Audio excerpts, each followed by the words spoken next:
Take it from the top. Clickety clap. The good thing about you, man, is you're so good at you'll say pretty much the same thing and better. Because all my thoughts are not genuine. Anyway, I'm just programmed to say what I've learned. So let's try this again. Take two. Ladies and gents, welcome to the Just Us podcast, a wedding-driven podcast between two heterosexual men who love wearing cardigans together. I don't know if you got the memo. Our mission here at the Just Us podcast is to bridge the gap between us on the vendor side. Sort of a bad word to me sometimes, vendor side. I don't like vendor. Vendor sometimes is like greedy and money and vendor. Yeah, it sounds like you're vending. It sounds like you're selling something, and which we are in all fairness. But I guess for the sake of conversation, we'll just call us the vendor side, and you, the consumer side, or potentially you, the vendor side. If you are a vendor and you are listening to this, we'd like to share our, I guess what I've come to appreciate as unique insight on the wedding industry, an industry that Mike and I have been involved in for many, many years. If you're just joining in, if this is your first podcast, welcome. This may be the first podcast we're releasing because we had some technical issues with the first one, but we're working on that. So this may be the first podcast, or it may be episode 2. We literally just had technical issues on this one, so this may not be a thing either. But if you are just joining in, my name is Rich Geneval. I am the band leader of the Ever After Band here at the wedding establishment. And this beautiful man alongside me is Mr. Michael Ryan Hernandez, the owner and mastermind of this amazing ecosystem, which we call the wedding establishment. So wanted to just have a convo with you today about a thought that I was having. I was listening to podcasts, as I often do in the car, which is where I do like all my thinking. It's not the shower? It's not the shower. It is not. I've asked that question before. I just like deja vu. No, actually in the shower or on the throne, as it were, the old thinking seat. I actually mostly when I take showers, I have my phone playing podcasts or music or something in the background, so I'm not really doing much thinking in there. If you guys missed it on, I think it was on your Facebook, Rich did this incredible rant, which kind of helped lead us into this. It was during the storm Facebook rant where he just went off. So the car definitely is the strong place for Rich. That is definitely my office. If I were a food truck, like that would I could really make a living out of my car. But I don't know I can't recall what exactly you said, but I knew I was watching it, like I felt it, and I was like, he's got something. So we're taking this and we're running with it. Yeah, I feel really connected in the car. I don't know if it's because I'm like, you're alone. I'm alone, and there's a ton of other things going on around me where there's sort of like some danger involved. So you have to be super high alert and aware, right, of what's actually happening. You're more in the moment. Right, exactly. Which actually is a good segue because you are a guy who, in a very unique way, is always in the moment. You're always in the moment, 110%. Yes. But you're not willing to stop there. You're a big thinker, and you always think of beyond that moment and what it might mean. What I said earlier, most people have such a difficult time coming out of the comfort areas. They don't want to be in the uncomfortable positions or growth moves or big things or whatever. I have this weird thing. I feel comfortable being uncomfortable. And I know that sounds a little weird, but if I'm not uncomfortable, I feel like I've settled, and I need the uncomfortable. So 6 months after I built this place out, 6 months standing in my office, I said, all right, what's next? Yeah. What's next? I remember that. Yeah. And I actually remember that. And it was almost scary to hear. Yeah. People were like, this dude. I'm like, dude, you literally just poured your last 3 years of your life, or however many years, into building this place, and you're already thinking of like what's next, But that's kind of how you are, man, and that's awesome. It's a curse and a blessing. Yeah. And again, kind of what we were speaking about last podcast was, and if it doesn't air, this will be a little filler, but for me, it's about this content and the people in the place. So maybe my what's next at that point, 6 months in, was, let's really bring in the right people. And I went through certain people in and out. It just wasn't the right fit. Nothing personal to anybody. I love them all. Sure. But I wanted to build an ecosystem that encapsulated the most beautiful people that just poured it out from the heart. And that's why, unfortunately, Rich is here. That's why we're sitting here together. I know, wearing the same wardrobe today. We're both wearing Yeah. our pastel V-necks with our comfy Mr. Rogers cardigans, and It's definitely Mr. Rogers vibes. yeah. I'm not mad at Mr. Rogers, man. He There were subliminal messages in those videos, I'll tell you, man, that dude was a genius. Have you ever seen his have you ever seen that plea that he made to the Senate? No. Man, when you get a free moment, YouTube that dude. He literally makes a plea to a senator about kindness and like changing and how like educating children the right way. Wow. And he makes the guy cry. Like he's like this Rogers? hard ass senator, and he's like is Fred his name? Yeah. Fred. He's like, I'm known to be not a sensitive man, and that he's like, you've changed my mind. Dude, Really? It's really neat, man. It's really cool. That dude was not just a TV personality, man. He was the real deal. Wow. I do not know about the life of Mr. Rogers. He was the real. And there was wasn't there like an urban myth going around that he was like a Navy SEAL and he wore cardigans to hide his tattoo sleeves of the kills he made? What I remember is that Mr. Rogers was like a pedophile. Really? That's what I heard. And Oh, then I there was never like got he would that take one. off his shoe and like give everybody the finger subliminally. Like that's I'm really gonna have to go watch every Yeah. episode. I do know this fun fact about Mr. Rogers. You know all that awesome piano jazz that gets played in that show? Yes. I think that's him. No way. If I'm not mistaken, I think he's like a virtuoso piano player. What? The guy's like a Renaissance man, and he was on PBS with Really? King Friday. Or was it King Friday? I don't remember. And Lady Elise, weren't those his puppets? Oh my God. Anyways, Rogers. jumping back to the thing that I wanted to chat about. So I was listening to this conversation that Seth Godin, who I think is just amazing. I think his mission is amazing. He doesn't want to just be a marketer. He wants to really teach people the difference between kind of business, Right. marketing, and actual value. Because Yeah. that's where it all starts, Right. right? And so your mission here, pulling together the right team, the team that actually fits not only your vision but your personality, Right. characteristic, and everything else. I think that really lends itself to adding a unique layer of value to the business that we're involved in. And it transcends the business itself because I think what a lot of people tend to overlook is value doesn't necessarily mean dollars and cents. It's not necessarily cost and Right. value are Right. the same thing, but more you're bringing this layer of emotional, commitment Yeah. to the people you work with and work for. Yeah. And that obviously is kind of a priceless thing. You can't really put a price tag on that, but the value is immeasurable. People, the consumers, the brides, the grooms, they know when someone cares. For sure. You walk in here, like whether they're meeting me, you, Alex, Katie, Akmini, whoever's in here, they just know that they care. Yeah. And so our booking percents, high 90s. It's value of not the dollar amount value, but like you're saying, it's the value of who we are, and that people know they're going to come in here, they're going to get an education, they're going to learn what to do, what not to do. And we'll go into the whole band aspect of what to do's and not to do's, but it's priceless. It really is priceless. And unfortunately, I guess fortunately, because I think we're in a day and age now where with social media Right. and branding and YouTube and podcasts and things like that, you really get a chance to know who it is You don't have a choice anymore. you don't have a choice. You have to be really upfront and honest, and you can't really easily trick people or use sales tactics to get your clients. I love that the game is so over. You can't hide anymore. And to the band, to Ever After, Rich and I came up with this whole hashtag. It was From the Stage. Mm-hmm. And we're booking weddings based off a hashtag that we put on the website. And they're just small clips of behind the scenes of the band playing and interacting at the highest levels.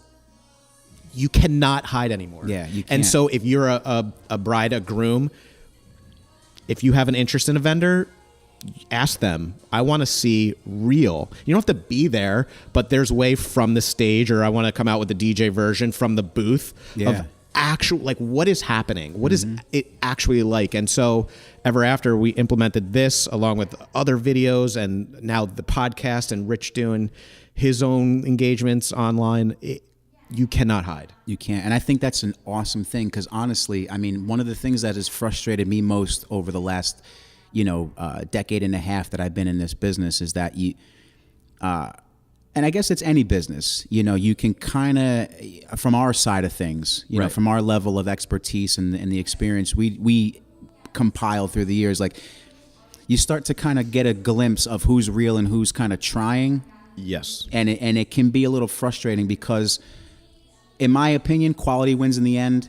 It's not a competition thing. If you can make it work for yourself, good for you. But it does create a lot of confusion for the consumer because, the average person's planning one wedding in their lifetime. Yep. Hopefully. Right. Maybe two if they're lucky. I had 3 once. There you go. Hey, third time's a charm. But either way, even if let's say this is your third marriage and you're looking for a vendor, right? You still don't really know what's cooking. Like you're still, this is not a thing for you. It's not part of your life. You don't really know what to look for. You can go on The Knot and read the top 10 questions to ask vendors, but you're not really getting that genuine sense of education. Yeah. And part of the frustration for me is that, again, through the years, you get to see who's hiding, who's kind of smoke and mirrors, and who's bringing the real, true passion and the real, true business and value to the end users. One of the industry leaders I ran into years ago, they said something kind of stuck with me. They said the wedding industry looks enormous. It looks enormous. Everybody's a photographer, everybody's a DJ, everybody plays an instrument. It's crazy. They then went on to say, when you boil it down and you really look at who's been around for the last 20 years, who has a fully up and trustworthy organization with actual people dedicated to it, handfuls. Absolutely, man. Maybe. And that's probably true across every business. Yes. I mean, how many musicians are there in the world? There's a billion. Right. I think at one point, maybe a couple years ago, from our band standpoint, anyway, I think there was a stat that was made that I'm gonna just for conversation here. Let's say in 2010, there were almost 20,000 bands in the state of New Jersey. It's a lot of bands, man. That's a lot of bands. I can name like 3. Yeah, and whether or not good is kind of an opinionated term, it's all relative in the eye of the whole. Yeah. But as far as value is concerned, there's only one Google. Right. There's only one Amazon. There's only one Starbucks. Right. There's a million coffee houses. There's only one Starbucks. Yeah. So these guys have found a way to bring value to the people, and I think what they've done is they've shared their culture with them. People know what to expect. People know what it feels like to go into a Starbucks because they have a thing, and I think you've definitely got that cooking here. That's definitely always our goal with our band is, we're not going to play music at you. Right. We want to do it for you. You know what I mean? We want to do it that with a little you. bit. Like, what's the deeper rooted meaning behind that? Oftentimes, I think, and I think it's true across all vendors. Again, that's kind of like my buzzword of the day. It's not really my favorite word today. I think, especially from an entertainment standpoint, some DJs and some bands and stuff like that, I think they tend to get a little wrapped up. They get a little mired in themselves and kind of, we are an important aspect of the day. Good music will set the tone, I'm going music number 1 in my book. You might be right. Gotta. I think you might be right. I think if the DJ or the band is killing and the food's you're still going to have a decent time. Yeah. You might be like, the food sucked, but I still had fun. Right. So yes, you're probably right. It might be number 1. Real quick, science note, there was a study that in a restaurant, I believe, I forgot where it was, they played crappy music. The food wasn't as good when the survey was in. They played good music. Guess what? The food was better. Same food? Same food. Okay. So I buy weird, that. but- I actually do buy that. I definitely buy that. So, so with that in mind, I think we kind of know that going in, right? As entertainers, and I think some of us tend to take that responsibility on and execute wrong.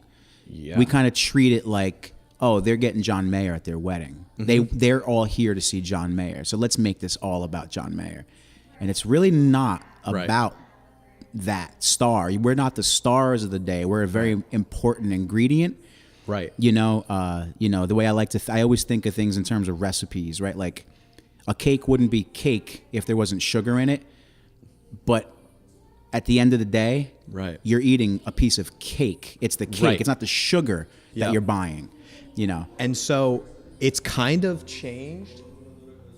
It's kind of changed since, in the 80s, seeing weddings at such a young kid, when my father had his wedding band, it was all about the showmanship of entertainers. And you hired, say, like a DJ company, and you had to have the event host that was like out there and telling jokes and doing this whole thing. Right. Where now, as the entertainment side, we understand it's the dynamics has changed. It's more about the quality of music, the music you guys want to hear, without us verbally or physically running out there and taking over your night.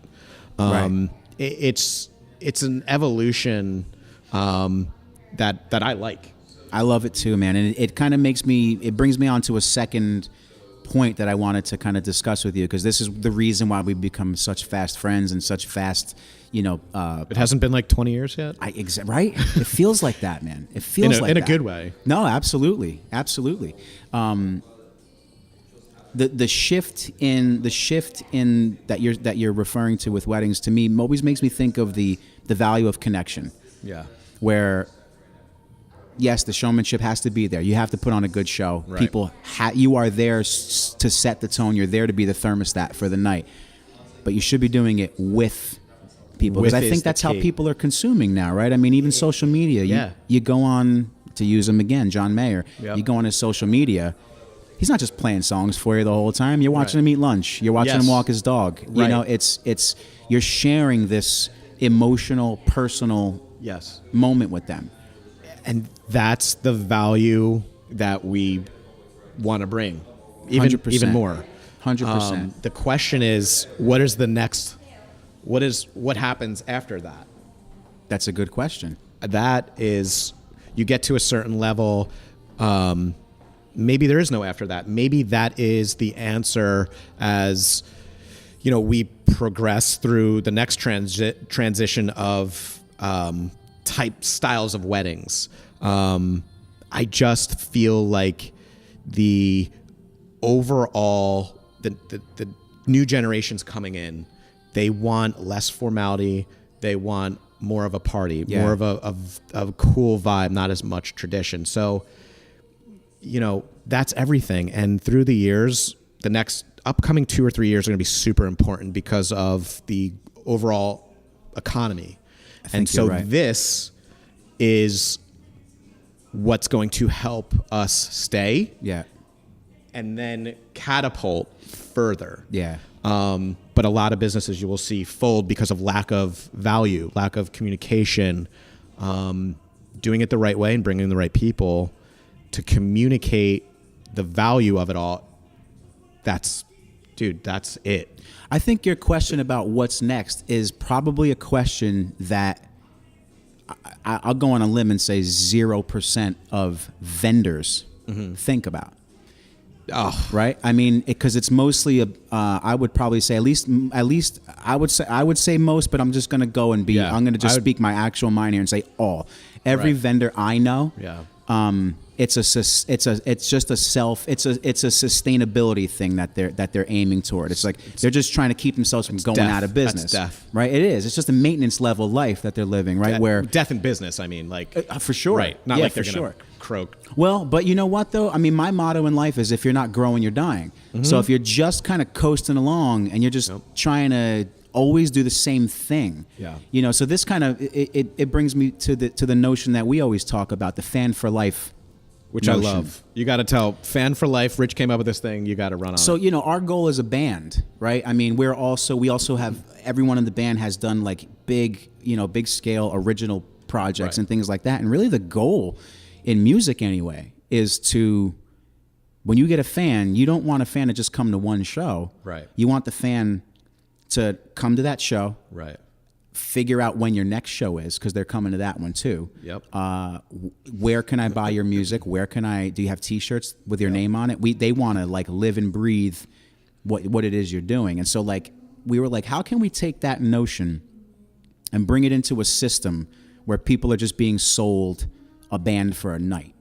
Right. You know, so we were like, well, if we start treating our couples, Right. and I can't even say start because it's something we've always done, but if we focus our energy, continue to focus our energy on communicating with and developing like lifetime relationships Yeah. with these couples. You know, Right. we've had couples whose wedding we've done, 3-4 years ago, that if and when we're playing a public show, Yep. She's there. they're there. Yep. They're there with like people from the bridal party. Not only that, a lot of companies don't realize that you do a wedding, there's 150, 250 people at the wedding. That bride and groom invited all those people. Mm-hmm. There is at least a handful of people from that one wedding that will be getting married within the next 5 years. 100%. So like fan for life is more than, a fan. It's a relationship with the client that's going to literally keep business and the relationship between everybody. So how cool is it when I've done this with Sounds to Go when I was being an event host, I would see people, like literally I have a client now, she's 5 years later, her next daughter's getting married. Yeah. Like 5 years. It's great. So I kept in the loop, social media, fan for life theory, and it just keeps coming. What I love about it too is, obviously we are in business, so we always have to keep that in mind, Right. Because if you don't think about that, you're going to go under, and that's not good. We had just booked a wedding together, who's the father of the groom is who we were dealing with. Yeah. The last phone call I had with him, I don't want to give too much personal info about him, but I'm just going to say, he lives down south. Okay. I'll just say this is that. news to me. I don't know. Yeah, I haven't told you this yet. The very last phone call we had, he goes, listen, do you ever get down here? And I said, yeah, as a matter of fact, we try to get down there once or twice a year. It's one of our favorite areas. And he said, you have my number. Next time you're down here, let's meet up for a drink and just hang out. Really? Now, to me, it is the ultimate sign that I am doing something right. You know what I mean? Because I've made a connection with this man who I've never really met in person. He wants the band for his son's wedding, which is awesome. It's great, and I can always be like, yeah, he'll refer us to maybe his other daughter, his younger daughter. But for him to go, hey man, next time you're in my area, next time you get off a plane in my area, and shoot me a call. We'll go out for a beer. And just for the record, you've known him before. You've never met him. Yeah. No. Yeah. I mean, I think he did see us play at another wedding, Right. which is how he had our info. But to me, I said, it's almost like we're developing friends for life. We're extending our circle of friends. Yes. By focusing on what we can bring these people that's beyond the music. Because in my opinion, dude, look, we play covers at weddings, okay? We play other people's music. Right. If you practice enough, anyone can play. Yes. Anyone can become Right. a decent band. What takes it to the next level? Look at DJing. Yeah. Yeah. I mean, it more goes into it to all my DJ friends out there. Of course. More than pressing play, I get it. But much respect for the great DJs out there. I mean, it's so much more than pressing play. Absolutely, man. I told Alex before, I said, there's 10% is the actual performance. It's all the other stuff, the 90% is the preparation, the communication, the caring, all that stuff, the extra mile. That's being aware of who is in your yes in your presence that night, and being able to work with that, because you already know what's going to make them happy. You already know how you can work their emotion. Even leads into Love Happens, my photography company. It's important that our shooters edit the images. Right. We used to do it so that somebody else was edit, but they don't know if that picture was important or if there was a certain look on her face that would only make sense to the photographer rather than the editor. So across all boards, all of the platforms, this is our message. I love it, man. And I think on that note, we can probably start our long goodbye, as we tend to do. Do I start untying my shoes? Hey, neighbor. But so, yeah, guys, again, thanks for listening. If you've been listening this whole time, if you are, we didn't do this in the last podcast, but I want to actually let people know this is the wedding establishment is a brick and mortar facility. What you're looking at behind us in this beautiful backdrop is the actual. It's my bedroom. Yeah, it's Mike's. It is Mike's personal house, and we're at 23 West Front Street here in Red Bank. So if you are in the business of getting married, and you or a friend are throwing an event or anything, and you're interested in coming to a place where the people involved are pretty much more focused on caring about you and making things work with you versus selling things at you, we'd certainly love to see you here. Our mission is to just have some kind of casual conversations, give you some good insights on how we view this industry, which can be confusing, it can be overwhelming, it can be frustrating from people on our side as well as people on your side, and we'd like to sort of ease that pain, and bridge that gap. That's why I built it. So make it easy. Thanks for listening, guys, to the Just Us podcast. My name is Rich. This is Mike, and we'll see you next week. Peace out. I did my. Did you hold up your collar, Mr. Rogers? Do you like my throwback humor there? Should I tie my shoes? I'm so funny.